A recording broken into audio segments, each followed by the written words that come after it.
How you doing? It's Jabba here in the Coastal Patrol gear down at Narrabeen in Sydney. I'm looking for American punk band Pennywise.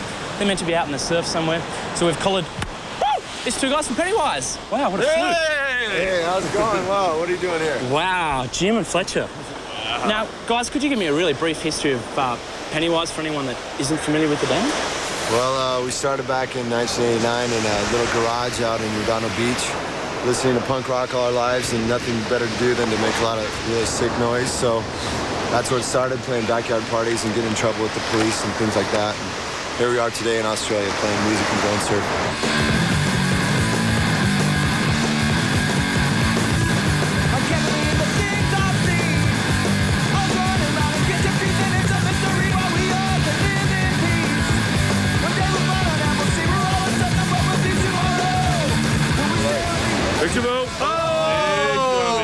Big dummy, caught on film. Very ugly. He's Hermosa Beach, which is, you guys are from Hermosa Beach, right. Yeah? And that seems to have spawned a lot of bands like Black Flag. Senate, Circle Jerks, Germs, a couple others. What is it? What is it with Hermosa Beach? Is it the water or the... Yeah, it's bad water there. Yeah, the water's polluted, and that might be it. But it's a party town. Yeah, it's kind of like this, you know, it's right by the beach, and there's people, if they're not surfing or skating or something, they have so much pent-up energy. They needed to, like, they wanted to have parties in people's backyards, you know? So they'd have these parties, and they couldn't play their instruments. They couldn't play their instruments very well, so they just started, like, playing stuff really fast. And then before you knew it, there was just a bunch of bands playing this style of punk music, you know, that went right along with our culture, the beach culture. They're all, like, fully hyper and spastic like we are, so this is the type of music they played. And I don't know, we're really proud of our little town.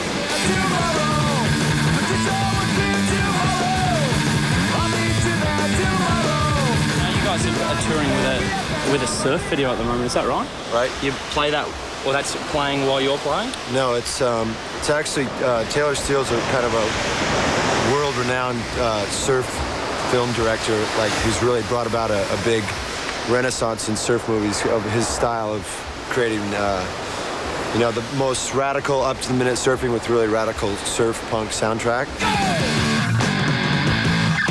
And so in the surf community, he's really popular. So this is his newest installment. It's called Good Times. So we show his video before the bands play, and then the bands come and play afterwards. Oh, and do you find that hypes up audiences? Yeah, a little too much. Yeah, it seems to be working pretty good. A little too much. So they get all amped up to surf, and then they want to, like, attack people. So I don't know. We got to find a way to chill things out and make it so everyone has a good time, but no one gets hurt.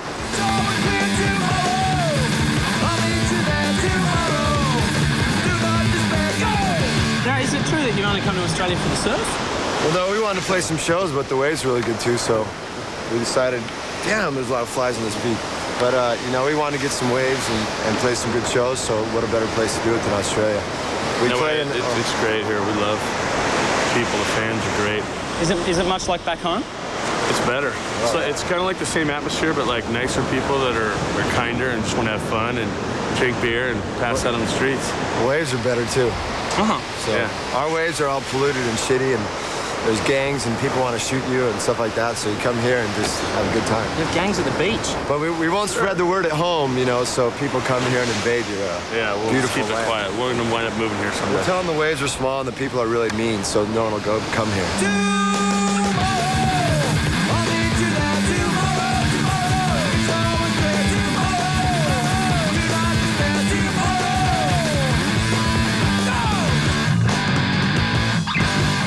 Surfing and obviously like big hobbies and snowboarding and that kind of thing. Do you like put the band's itinerary around where in the world you can get the best surf or skating or whatever? Well, not necessarily. There's places that we go to where, you know, they're not going to have any of those activities, but whenever someone says like, hey, we have a contest where they want a band to come out and play and you can snowboard and we'll pay for it, we're like, hell yeah. You know, and we've done that a lot. This tour was kind of designed around days off, like for surfing and stuff. You know, I mean, even though we're going to come and play anyways, but you know, some places you just have to go play for the kids, and you can't really, you know, get that much stuff in. Skating you can pretty much do anywhere, but we're getting kind of old and brittle. Concrete's getting really hard these days. So Byron's like the only skater left. Oh, right. The only real, you know. Yeah, skating was like transportation, you know, just get to the beach on your skateboard, fall down a few times, hurt yourself. Well, and maybe use if you have to smash someone on the head. Yeah. Snow and water are good for us at this point. they're soft. You can get too old. I'm not coming the same old. I don't leave them the same old story. Not coming the same old. Don't know who you think I should be. Now, in some of the stuff I've read about you guys, you kind of talk about punk and how, you know, if you'd had a mohawk 10 years ago, you'd probably get beaten up by cowboys or cops or jocks or whatever. And I'm thinking, like, surfing and skateboarding are such sporty things. Are there people out there that just seem to miss the point and only, like, are into football as a sport and see... Yeah, well, There I are think some people like that. it doesn't matter, though. It's you know, whatever you're into, and at least you're out there getting physical and, you know, keeping your body and mind strong. And punk rock is just really energetic music, and it goes along with any kind of sporting activity. I think the idea of jock versus punk was kind of a negative attitude in the beginning, which all of punk rock was in the beginning. It was a really, although it was cool and good music came out of it, it was based on a lot of like nihilistic ideas and really negative, like really snotty, anti-everything attitude, which was cool for a while. But now I think people are kind of sick of that and they want more of a positive energy happening in punk rock, not Yeah, just... we don't care who listens to it, you know? I mean, as long as they're cool and they understand what's going on and they understand the lyrics, you know? And then I just start to knock people around or beat people up, and, you know, there can be doctors at our gigs. We don't care. They can help all the kids with injuries. Tell me, Father, did I turn out so bad? Didn't I look up to you? Took every piece of advice you had. Go to school, get a job. Send me on your way. You aren't even listening. Take your dreams and go away. Jim, you're known for writing very positive lyrics. Do you think most of your fans get that in hearing it, or you'd have to read the lyrics to I find out? definitely think they do, because Fletcher won't agree with me, but I think 9/10 of the other bands in the whole surf punk community or punk rock in general are better players than we are. They play a lot tighter and write better songs in general, but I think just the fact that the lyrics that we write and the music we come up is like right from the heart. It's not like full of pretense and just trying to make a cool punk rock song, you know. It's like, it's talking about real experiences and trying to bring people up instead of just tear them down or write really cool lyrics, you know. It's more about things that have happened to us, and unfortunately and fortunately, we've kind of been through a lot of tragedy in our lives, dealing with friends that have passed away or been kind of lost to drugs and things like this, you know. The only way to get over that stuff is if you like keep a positive outlook and try and, you know, keep your mental faculties in order, or else you'll just, you know, succumb to all that crap. Especially in LA, it's really hard to, with all the drugs and all the temptations out there, you know, it's really hard. Look at, sorry, those waves, you know, it's kind of hard to, you know, keep things in perspective. And we've got a lot of friends that have just, you know, gone off the deep end, either killed themselves or, you know, they're on Skid Row now taking drugs. So our music's always been about trying to help our friends, our personal friends, get over it. And I think that attitude is kind of transcended out to other audiences, you know. And they have similar problems and they can relate to it because it's not just something we made up, you know. I'm not coming the same old. I don't leave them the same old story. Not coming the same old. Don't know who you think I should be. I'm not coming the same old. I don't leave them the same old story. Not coming the same old. Done with yours. I'm living my life for me. What we've seen of where you rehearse seems to be one of those big shipping containers. Yeah. Do you actually rehearse there? Yeah, still do. We rehearsed there for a week right before we left. But at these pubs, it gets so hot you can't breathe at all. So if you practice in an air-conditioned studio, you're all like lazy, Yeah. and then it's time to play a show and you'll be up there dying. The kid skating, who's he? That's Collie Sandridge. He's a Volcom team rider.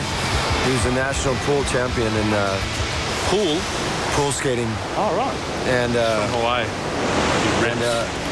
we didn't want to have him doing a bunch of huge airs coming out because that's a pool that we actually skated as kids. So we weren't pulling huge airs, you know. We just wanted him to be mellow and just kind of cruise it like we did, you know. It's because it's a very kind of But people- spontaneous clip. Looks like he's just gone out and there's a camera going behind. Some people are like, why weren't you having him like, you know, doing triple flips? He ran into the cameraman. Cut his eye. I'm not coming the same old. What about the pool scene? Is that some dude you knew, or you just went? Yeah. That's actually Dennis Jarvis' house. The guy that does spiderboards, tapes his boards. We went to his house and broke in. Yeah, we did. We broke in. Because I thought I read this story in Grand Royal magazine about this guy that skated OJ's pool. Oh, really? I thought, wow, you know. That's scary. Yeah. Might get your head cut off that way. Come on now, it's time to wrap it up. You know that. Well, wrap it up. Oh, shit. That wasn't long. Oh, Okay. Fletch. No. What would your message to the world be? Stay out of our way. Pray for surf because we haven't got any until today. Next time we come here, start praying like a week early. Yeah, and if we come to surf in your town, please be generous and give us some waves. Yeah, because these guys were horning me out here, and I was just like, damn. Come I haven't on. caught a wave for 3 months. Yeah, be nice to us crazy Americans coming over. We'll do it to you if you come over. We'll give you some I'll waves. keep that in mind, Jim. All right. Coastal Patrol. Thanks heaps. Thanks a lot. Adios. Adios, amigos. Bye. I'm not coming the same old. I don't read from the same old story. Not coming the same old. Done with yours. I'm living mine for me.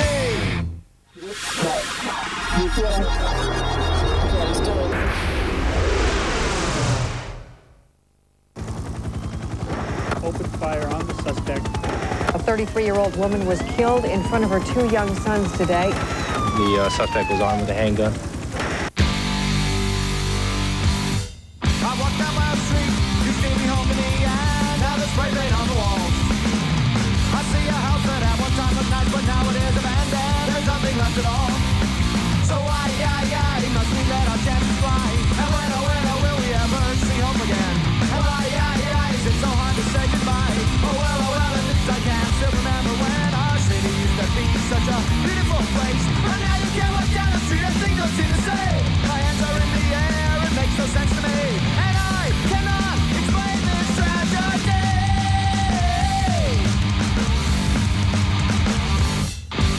My first trip to the city, I remember thinking that the buildings look so tall. And when I see them miles from the grounds of Church City Rabbit, they seem now rather small. So why, must we let our chances fly? And when, will we ever see hope again? And why, is it so hard to say goodbye? Oh well, at least I can still remember when our city used to be such a beautiful place. But now you can't walk down the street and things don't seem the same. My hands are in the air, it makes no sense to me. And I cannot explain this tragedy.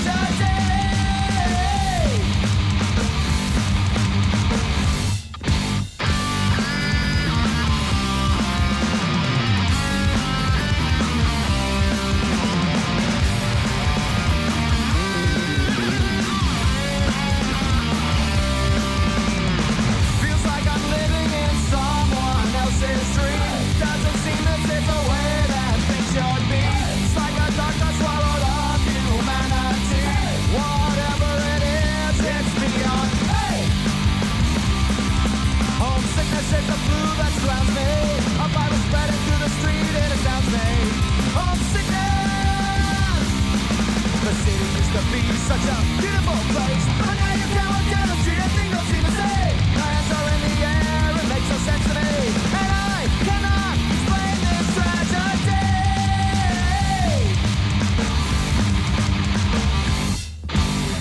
There was one live round in the chamber. The hammer was back, and it was laying on the ground closer to the female.